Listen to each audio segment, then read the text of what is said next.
Lanky-Hano, thanks for joining us. President Trump stepped back into the debate over gun laws and school safety Monday. He held a lengthy discussion with dozens of state governors at the White House. The president discussed several proposals related to gun safety, including arming a small group of what he called gun-adept teachers.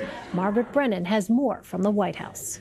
I really believe I'd run in there even if I didn't have a weapon. President Trump insisted that he personally would have barged into the Parkland school to help save students under fire. I say the only way you stop it is retribution.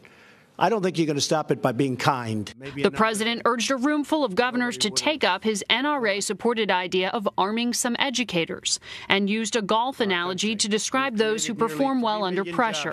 How come some people always make the 4-footer and some people under pressure can't even take their club back? That educators should educate, and they should not be foisted upon this responsibility of packing heat in first-grade classes. Washington's Democratic Governor Jay Inslee said teachers are not interested in firearms. So I just suggest we need a little less tweeting here, a little more listening, and let's just take that off the table and move forward. The president held up programs in states like Texas and Arkansas as a model. Yet on the federal level, Republican congressional leaders remain reluctant to craft laws requiring arming school staff. Other initiatives like raising the age limit for weapons purchases or banning assault rifles also face long odds in Congress, leaving state governors to act faster. And President Trump urged them not to fear the gun lobby. Don't worry about the NRA. They're on our side. You guys, half of you are so afraid of the NRA. There's nothing to be afraid of. And you know what? If they're not with you, we have to fight them every once in a while. That's okay. Margaret Brennan is at the White House. Margaret, the president did not mention raising the age limit to purchase firearms on Monday. Has there been any development there? Well, he's been very quiet about that of late, despite early on making a very public call to bump up the age of purchase to 21. He didn't speak about it at CPAC, that conservative gathering, and he didn't speak about it today in front of cameras when he was gathered with governors. What we know is that the White House insists the president still supports the concept, but wants to talk now about how it would actually be implemented. They deny strongly that he softened his stance or that it has anything to do with a recent meeting with the head of the NRA. Instead, they say it all depends on how that proposal is crafted. So it does seem the president is pulling back at least his vocal support at this point. Well, in Monday's briefing, Press Secretary Sarah Sanders mentioned that the president supports legislation introduced by Senators John Cornyn and Chris Murphy that would strengthen the federal background check system. What are the details of that bill, and how likely is it that it gets bipartisan support?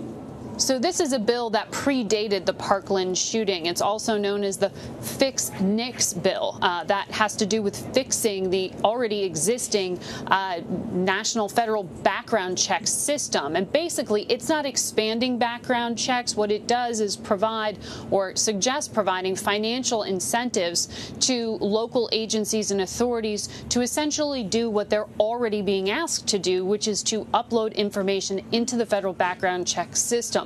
The reason that they think that kind of incentive needs to be given is they look at other mass shooting cases of late, in particular in one case when the Air Force had evidence of an individual being accused of and convicted of abusing a spouse. That information was not uploaded into a background check system. It could have made a difference in his purchasing of a firearm, and then he went on to murder a number of people. So it's those kind of bureaucratic loopholes or failure to follow through on existing laws that this law would, in theory at least, help to patch up. So the expectation at the White House and on Capitol Hill is that this existing bill is most likely to be the first type of gun safety legislation that gets any kind of hearing on Capitol Hill. And Margaret, as you mentioned, during his meeting with governors, President Trump again discussed arming some teachers to make schools harder targets. Here's some of what he said. We have to take steps to harden our schools so that they're less vulnerable to attack. This includes allowing well-trained and certified school personnel to carry concealed firearm. At some point, you need volume. Now, I don't know that a school is going to be able to hire 100 security guards that are armed. What have you heard from lawmakers who oppose that idea?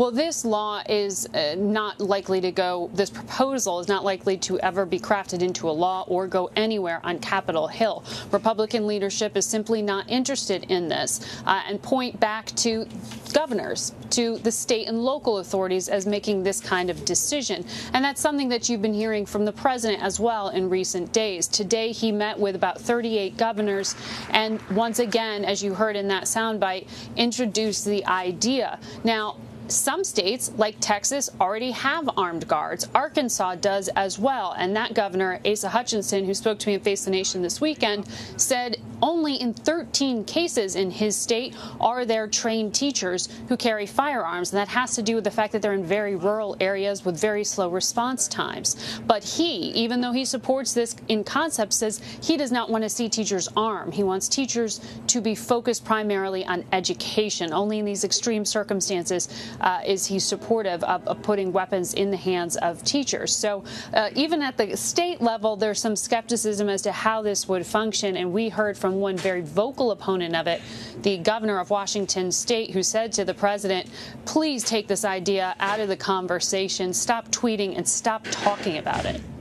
Finally, Margaret, Sarah Sanders also mentioned a meeting with bipartisan lawmakers Wednesday. What information do we have about who is attending that meeting and what's going to be on the agenda? The White House won't say who's on the official list. We have heard some names, but we don't know that those invitations have fully been accepted yet. What we know is that it's more than a handful of lawmakers from both sides of the aisle, and this will be about having a conversation as to what to do, not this week, because Congress has a very short session, just really 2 days, but next week and beyond. And that is interesting to know that the conversation here in Washington will continue to be about gun safety, not just for one news cycle, but at least through the end of the month and potentially into March when we have that big march that's planned by those student activists from Florida. All right, Margaret Brennan at the White House.